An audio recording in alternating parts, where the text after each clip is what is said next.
The moment Jenny was carried into the shelter, she couldn't even lift her head. Her jaw was shattered. Her coat was matted with dried blood, and the veterinarian's words came out slowly, deliberately, as if he was still processing what he was saying himself. She was shot. Twice. Both bullets missed her brain and her eye by mere centimeters. He paused. Then he said the words that would stay with Sarah for months afterward. Honestly, she shouldn't be alive. The room went quiet. A miracle, he called it.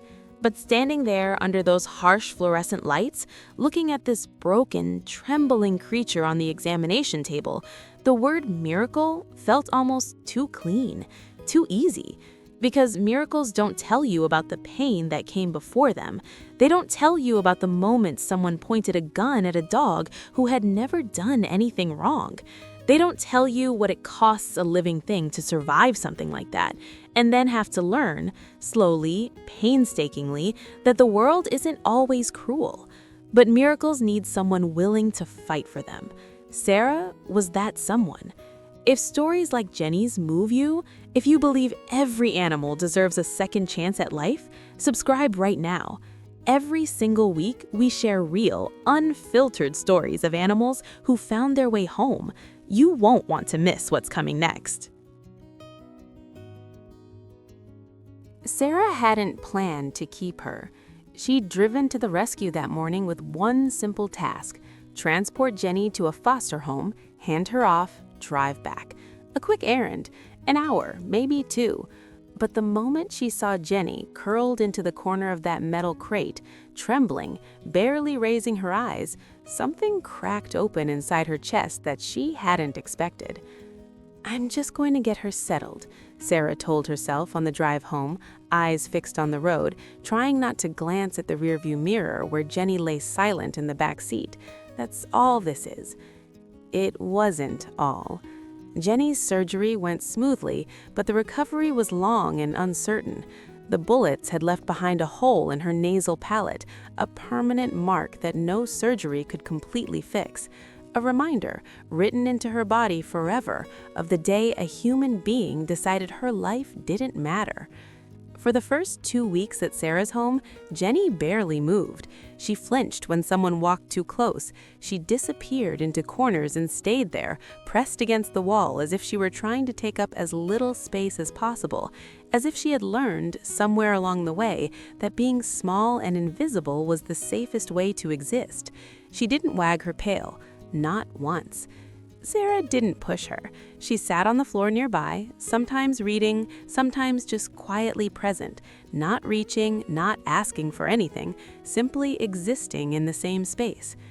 She needed to feel like no one was going to rush her, Sarah explained, like she had all the time in the world to decide she was safe.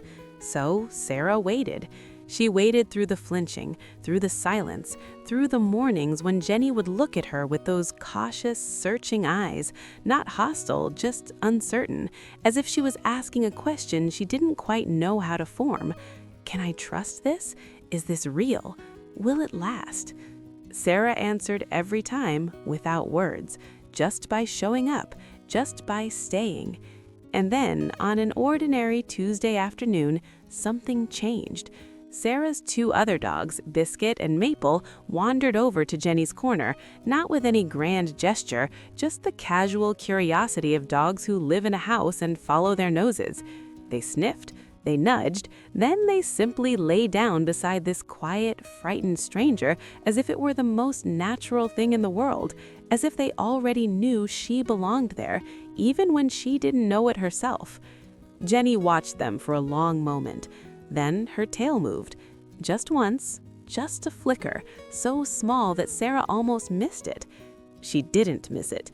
She walked to the hallway where Jenny couldn't see her, leaned against the wall, and let herself cry.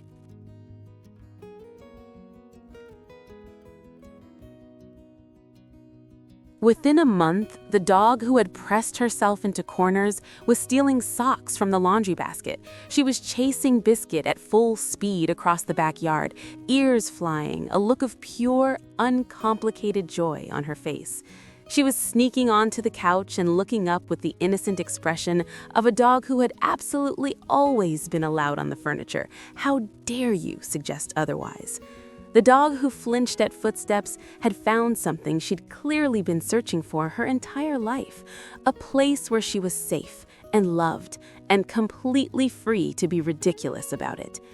"You genuinely have to watch her every second," Sarah laughed one afternoon, retrieving a half-destroyed television remote.